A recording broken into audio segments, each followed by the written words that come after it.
আসসালামু আলাইকুম। আজকে দেখাচ্ছি সবার প্রিয় এবং পছন্দের কেক বানানো। আমরা প্রথমে এখানে ৩টে ডিমের কুসুম আলাদা করেছি আর সাদা অংশ আলাদা করেছি।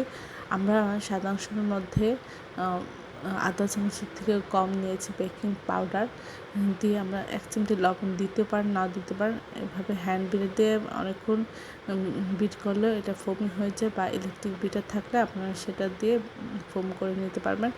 যখন ফোম হয়ে যাবে তখন ডিমের কুসুমটা এর মধ্যে অ্যাড করে দিবেন। তারপরে দিয়ে দিতে হবে পৌনে ১ কাপ চিনি। তারপরে এর মধ্যে ১ কাপের মতো আটা একটু চেলে নিচ্ছি, তাহলে এর মধ্যে কোনো দানাদার ভাবটা থাকবে না। আস্তে আস্তে একটু নরমভাবে বিট করে মিশিয়ে নিতে হবে। আর এখানে আধা কাপের মতো আমি দিয়ে দিচ্ছি রান্নার রেগুলার তেল।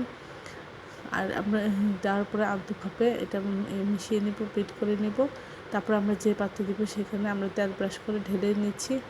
ঢেলে দিয়ে আমরা এই কেকটা চুলায় এভাবে তাওয়ার উপরে দিয়ে একটু চেপে দিয়ে লো হিটে আধা ঘন্টার মতো এটা বেক করে নিব, তাহলে সুন্দর কেক তৈরি হয়ে যাবে।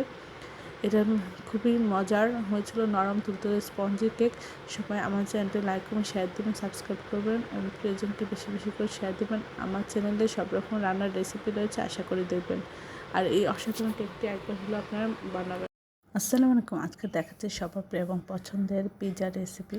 আমরা এখানে নিয়ে নিলাম ৪ কাপ আটা, আর এখানে আধা চামচ লবণ, ২ চামচের মতো চিনি আর ১.৫ চামচের মতো ইস্ট।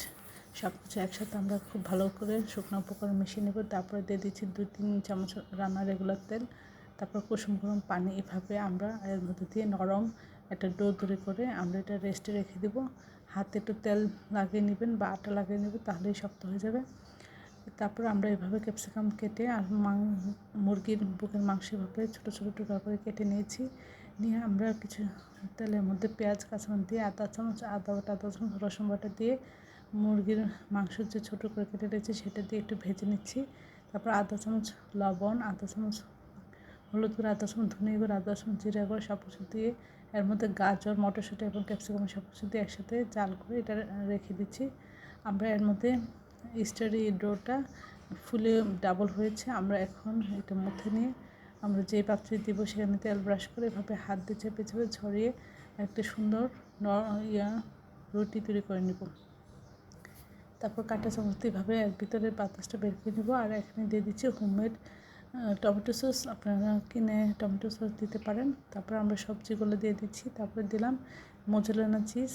আপনারা ফ্রাই প্যান দিয়ে চুলায় করে নিতে পারেন। এটাও খুবই সহজ এবং খুবই মজাদার। আসলে এই পিৎজাটা এতটাই সুস্বাদু টেস্টি হয়েছিল যে এটা ভাবাই যাচ্ছিল না যে এটা বাসায় তৈরি করা। দেখুন কতটা নরম তুলতুলে এবং ফুলে উঠেছে। দোকানের মতো হয়েছিল। সবাই আমার চ্যানেলটি লাইক এবং শেয়ার দেবেন, সাবস্ক্রাইব করবেন, বেশি বেশি করে শেয়ার দেবেন। আমার চ্যানেলে সব রকম রেসিপি রয়েছে, আশা করি দেখবেন। আর এই অসাধারণ মজাদার রেসিপিটা একবার হলেও বাসায় ট্রাই করে আপনারা আপনাদের প্রিয়জনকে খাওয়াবেন।